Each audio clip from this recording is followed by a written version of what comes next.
ኢትዮጵያ ከነዳጅ ጥገኝነት በመላቀቅ የኢነርጂ ሉዓላዊነቷን ለማረጋገጥ በቁርጠኝነት እየሰራች ትገኛለች። በይበልጥም በነዳጅ ላይ የተንጠለጠለውን የትራንስፖርት ዘርፍ ወደ ታዳሽ ኃይል የመቀየር ስራዎች የለውጡ ማሳያዎች ናቸው። ወደ ታዳሽ ኃይል የሚደረግ የኢነርጂ ሽግግር ወደ እድገት ማማ እየተጓዘች ለምትገኘው ኢትዮጵያ ወጥ የሆነ የኢኮኖሚ ስርዓት ለመዘርጋት ምርትና ምርታማነትን ለማሳደግ እንዲሁም የንግድ ሚዛንን መጠበቅ የመሰሉ ዘርፈ ብዙ ፋይዳዎች እንዳሉት ይነሳል።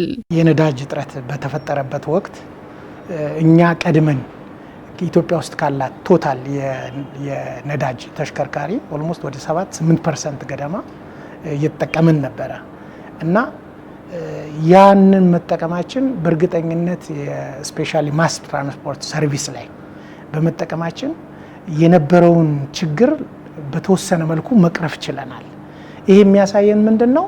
ቀድሞ ሆኖ ይሄን ነገር ከመከሰቱም በፊት የኢነርጂ ችግር ከመከሰቱም በፊት እኛ ቀድመን ያሰብነውና እየሰራንም ያለው ነገር እንዳለ ያሳያል። ትራንስፖርት ዘርፉ ነዳጅ ይልቅ ታዳሽ ኃይሉን እንደ ግብዓት ተጠቅሞ እንዲሄድ ይሄ በቀጥታ ራሱ ነባራዊ ተግዳሮቱ የፈጠረው የፖሊሲ ለውጥ ነው ማለት እንችላለን።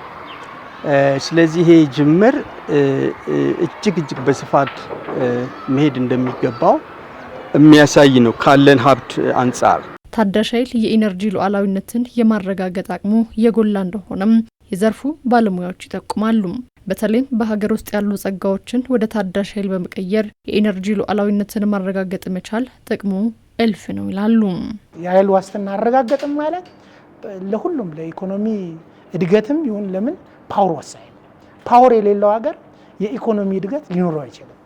የኢኮኖሚ እድገታችን ከፓወር ጄኔሬት ከምናደርገው የተቆራኘ የተያያዘ ነው። ስለዚህ ፓወር የሌለው ሀገር የኢኮኖሚ እንቅስቃሴ አይኖረውም። ለምን? ቀጥተኛ የሆነ ኢንቨስትመንት መሳብ አይችልም። የውጭ ባለሀብቶችም ኢኒሼቲቭ ሆኖ ወደ ሀገር ውስጥ መጥተው ኢንቨስት ማድረግ አይችሉም። ለምን? እነሱ ምንድነው ቅድሚያ የሚጠይቁት? ፓወር ነው የሚጠይቁት። 130 ሚሊዮን ህዝብ የያዘች ሀገር ኃይል ሳይኖራት ምንም ነች። ስለዚህ ኃይል ወሳኝ ነው። በተለይ ታዳሽ ኃይል በራሳችን የምናመርተው፣ በራሳችን የምንቆጣጠረው፣ በራሳችን ማንም ማኒፑሌት የሚያደርገን። እንደ ሀገር ወደ ታዳሽ ኃይል የሚደረግ የኢነርጂ ሽግግርን በማስቀጠልና የተጀመሩ ስራዎችን በማጎልበት የታዳሽ ኃይል አማራጭን ለማስረጽ ሊሰራ እንደሚገባም ተመላክቷል። ኢትዮጵያ በጂኦተርማል ኢነርጂ በሶላር ላይ ያላት እምቅ ኃይል እየተጠቀምንበት አይደለም። ስፔሻሊ ሶማሌ፣ ምስራቅ ኦሮሚያ ላይ እና አፋር ያለው የሶላር ኃይል ገና እየተጠቀምንበታል። በፐርሰንት በእርግጠኝነት ቢለካ ከ15-20% ይበልጣል ብዬ አላስብም።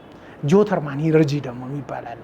የመሬት እምቅ ወይንም ስቲም ወይንም ቮልካኖ በረጅም በሺህ ዘመን ሊፈነዳ የሚችል ቮልካኖን አስተንፍሶ እሱን ወደ ኤሌክትሪካል ኢነርጂ መቀየር ማለት ነው። ሌላ ደግሞ ስቲም ኢነርጂ አለ። አሁን አዲስ አበባ ውስጥ አለ። ለምሳሌ ወደ ፍሎዋ አካባቢ ያለው ፍሎዋ ያንን ወደ ስቲም ኢነርጂ መቀየር አለብን። የውጭ ሀገር ነዳጅ ላይ ከመንጠልጠል ስነ ምህዳር የሚበክል የምርት ግብዓት ላይ ከመንጠልጠል ይሄ የተጀመረውን የአረንጓዴ ልማት እንቅስቃሴ አማራጭ በሌለው ሁኔታ ያለንን የሰው ኃይል ያለንን ካፒታል ጠቅላላ ትኩረታችንን ወደዚህ አስገብተን እንድንቀጥል እንድናይ ያደርጋል።